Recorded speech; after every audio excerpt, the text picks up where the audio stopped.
Kung palagi mong ginagawa ito kay misis, hindi ka tatanggihan yan sa tuwing mag-aaya ka. Siguraduhin mo din, syempre, na tumutulong ka sa mga gawaing bahay bago mo pa siya ayain. That way, hindi siya masyadong nag-aalala or hindi siya masyadong pagod. Maitim ba skin, underarm at singit mo? K-Skin ang bahala sa'yo. Premium ang ingredients, paraben-free and sulfate-free, and FDA-approved, kaya safe for everyone. With K-Skin, ibalik ang alindog mo. Huwag nang magpahuli. Hi guys! Welcome back to our channel. Kamusta po kayong lahat? Sana ay nasa mabuti po kayo at sa mga hindi pa po nakakakilala sa akin, my name is Cheryl Ting at kung bago lang po kayo sa channel na to, pwede po bang makahingi ng isang favor to please consider to subscribe dito po sa ating channel, and also huwag niyo na rin po sanang kalimutan i-like and follow ang ating Facebook page official and also ang ating TikTok account Cheryl Ting.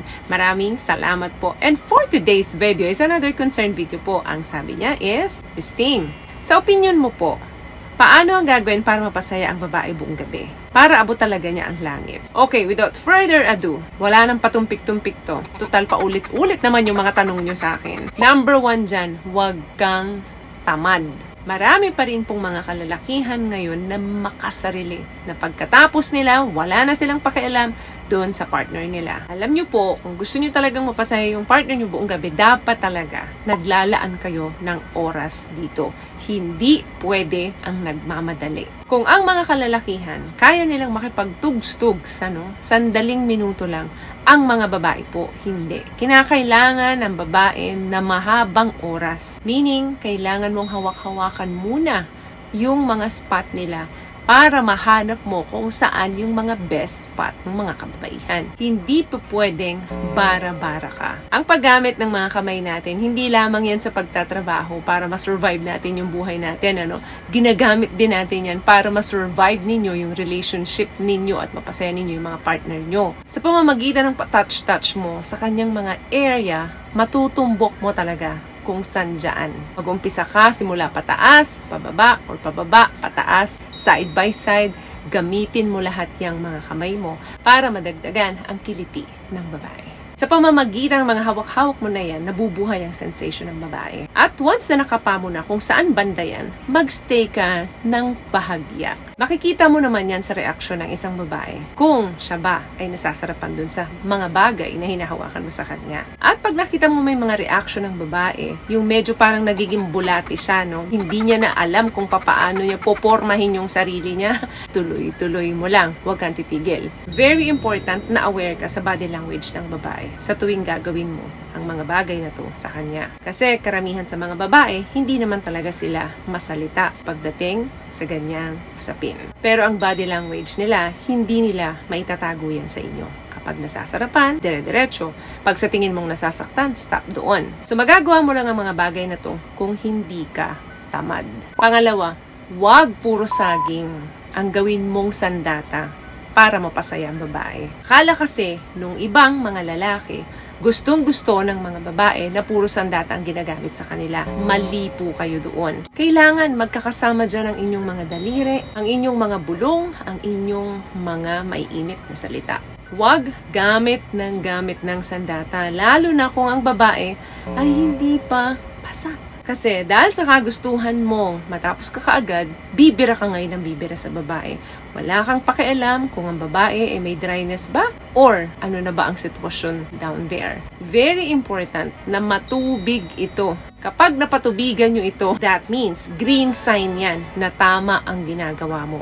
Hindi mo magagawa yan kung laging sandata lang ang gagamitin mo. Kaya, wag feeling na lagi nyong iniisip na ang gusto ng babae, sandata, malaking sandata. Hindi po ganun yun. Mas marami pong mga kababaihan ang mas masaya kung mas maganda ang performance mo. Aanhin mo naman ang malaking sandata kung wala namang binatbat pagdating sa katma. Bago mo gamitin ang sandata mo, siguraduhin mo na gamit mo na ang mga magic finger mo. Napadaan mo na sa lahat ng parte ng kanyang.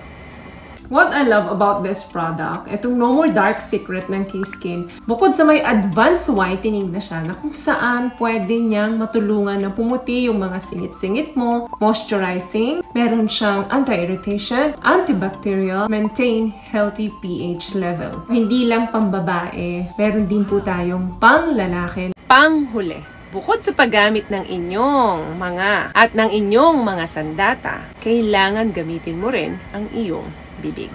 Dapat ginagamit din yan. Papaano mo bibigyan ng magandang salita ang partner mo para mag-iba or mag-init ang pakaramdam niya. Ang ating dila po ay malambot pero kayang-kaya magpatigas kahit na anong bagay. Alam mo na kung ano ibig kong sabihin dyan. Pwede mong umpisahan gamit ang iyong bibig simula sa taas, sa gitna, pababa, hanggang makita mo na nag-iiba na ang itsura or ang body language ng babae. Mainit-init ang bibig mo. Kaya pag dumampi yan sa mga area na kung saan nandoon ang best ng babae, nako, dyan mo na masasabing magkakaroon ka ng successful na gabi. Kung palagi mong ginagawa ito kay misis, hindi ka tatanggihan yan sa tuwing mag-aaya ka. Siguraduhin mo din, syempre, na tumutulong ka sa mga gawaing bahay or doon sa mga routine ni misis bago mo pa siya ayain. That way, hindi siya masyadong nag-aalala or hindi siya masyadong pagod. Very important yung support ninyo kay misis kapag meron kayong planong ganito. At yung tatlong yan, pag napagsama-sama mo, mag-uumpisa ka dito, gamit ito, then gamit ang iyong sandata, then gamit ang iyong bibig, plus wala pang inaalalang masyado si misis sa oras na inaya mo siya o sa oras ng schedule ninyo, nako, successful talaga yan. Very important na nagtitake time, hindi lang ikaw, but instead, si misis. Kung abutin man kayo ng ilang minuto, 1 oras o mahigit pa dyan, doesn't matter kasi wala kayong inaalala kasi may schedule kayo. Naka-schedule kayo nung oras na yan. Pag nagiging routine ninyo ito bilang mag-asawa, mas lumalalim yung bonding and yung connection ninyo bilang iisa. So, may nakuha ka bang tips sa mga napag-usapan natin ngayon? At kung nagustuhan mo ang ating video, please give it a thumbs up, comment down below, and also share this video na rin po sa mga kaibigan na sa tingin nyo matutulungan ng video natin. Once again, palagi po kayong mag-iingat at palagi po kayong manalangin. Thank you guys for watching and see you in our next one. Always love yourself and be a blessed. Bye!